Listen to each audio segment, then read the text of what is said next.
जिथे काम करत होते तिथेच केली दागिन्यांची चोरी। 7 कोटींचे दागिने चोरणाऱ्यांना मुंबई पोलिसांच्या बेड्या। मुंबई पोलिसांनी थेट राजस्थानात केली कारवाई। मुंबई पोलिसांनी तब्बल 6,79,85,000 रुपये किमतीचे सोन्या चांदीच्या दागिन्यांची चोरी करणाऱ्या टोळीला थेट राजस्थानातून अटक केली आहे। या चोरीत 4 आरोपी सहभागी होते। या चौघांनाही सापळा रचून मुंबई पोलिसांनी बेड्या ठोकल्या। पण ही एवढी मोठी चोरी नेमकी झाली कशी, जाणून घेऊयात। 14 जानेवारी रोजी मुंबईतील गोरेगाव भागात असलेल्या MHB कॉलनी पोलीस ठाण्यात राजेश जैन पोरवाल यांनी त्यांच्या दागिन्यांच्या दुकानातून मोठ्या प्रमाणात दागिने चोरीला गेल्याची तक्रार दिली होती। चोरीला गेलेल्या मुद्देमालाची रक्कम पाहता घटनेचं गांभीर्य ओळखून पोलिसांनी तातडीनं तपासाला सुरुवात केली। तपासादरम्यान आरोपी त्याच दुकानात कामाला असल्याचं आढळून आलं। 4ही आरोपी मूळचे राजस्थानचे होते आणि काम करत असताना संधी साधून दागिने चोरीला गेले। पोलिसांनी CCTV फुटेजच्या माध्यमातून तपास केला असताना आरोपी मूळ गावी गेल्याचा संशय बळावला। इतकंच नव्हे तर तपासात हे 4ही आरोपी घरी न जाता राजसमंद जिल्ह्यातील जंगल परिसरात लपून बसल्याचं कळलं। मुंबई पोलिसांचे एक विशेष पथक तातडीनं राजस्थानला रवाना झालं आणि सापळा रचून 4ही आरोपींना ताब्यात घेतलं गेलं।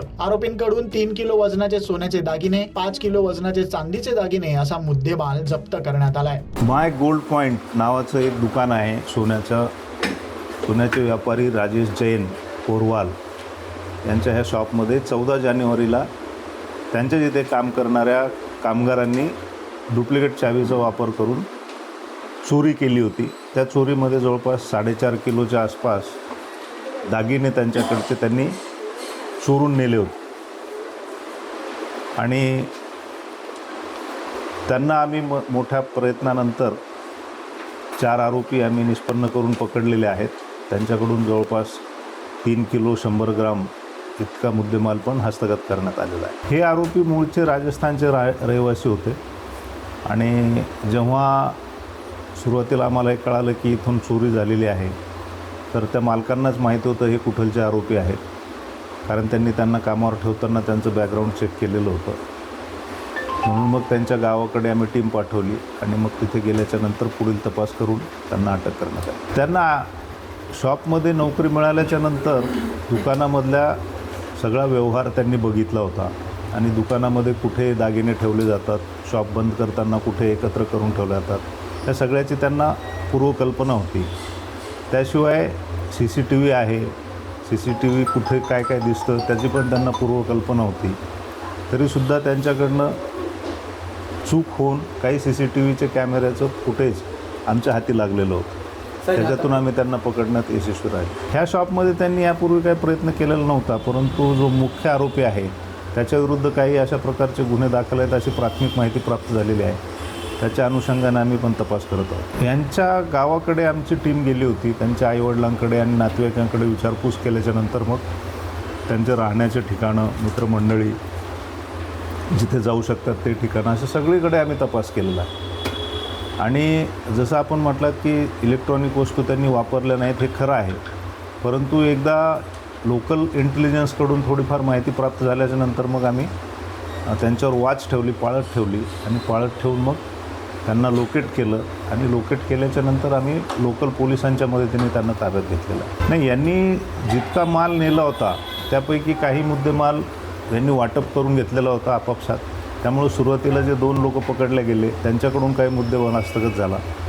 आता जो मूळ आरोपी मिळालेला आहे त्याच्याकडून काही मुद्देमाल हस्तगत झाला।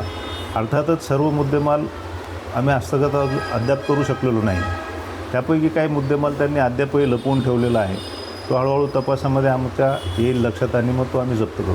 आम्हाला असं समजलं होतं की हे जंगलमध्ये लपलेले आहेत आरोपी आणि जंगलामध्ये आम्हाला तिथलची टोपोग्राफी, इथलच्या आपल्या पोलिसांना काही कल्पना नव्हती आणि जंगलमध्ये कुठे शोधायचं त्यांना असा एक प्रश्न पडलेला होता। त्यामुळे मग आम्ही जी लेटेस्ट टेक्नॉलॉजी अवेलेबल आहे थर्मल इमेजिंगची, तिचा वापर करून आम्ही त्या जंगलामध्ये त्या ड्रोनचा वापर करून आम्ही त्यांना लोकेट करू शकतो। यांच्या कुटुंबियांचा सहभाग अद्यापर्यंत तरी प्रत्यक्ष दिसून आलेला नाही, तरीसुद्धा यांनी उर्वरित जो मुद्देमाल आहे तो काही नातेवाईकांकडे ठेवलेला आहे का किंवा ते विकून त्यांचे पैसे नातेवाईकाच्या ताब्यात दिले आहेत का, याबाबत आम्ही तपास करत आहोत. सीसीटीव्ही फुटेज आणि इतर तांत्रिक बाबींमुळे पोलिसांना आरोपींपर्यंत पोहोचण्यास मदत झाली. सध्या सोन्याच्या वाढत्या किमती लक्षात घेता दागिन्यांसंदर्भात सतर्क राहणं गरजेचं असल्याचं आवाहन पोलिसांनी केलंय. या घटनेमुळे पुन्हा एकदा सुरक्षेचा मुद्दा ऐरणीवर तर आलाय, पण मुंबई पोलिसांनी त्यांची भूमिका बजावलीच, मात्र दुकानदारांनी देखील कर्मचाऱ्यांना कामावर ठेवताना योग्य ती चौकशी करणं आणि सावध राहणं गरजेचं आहे.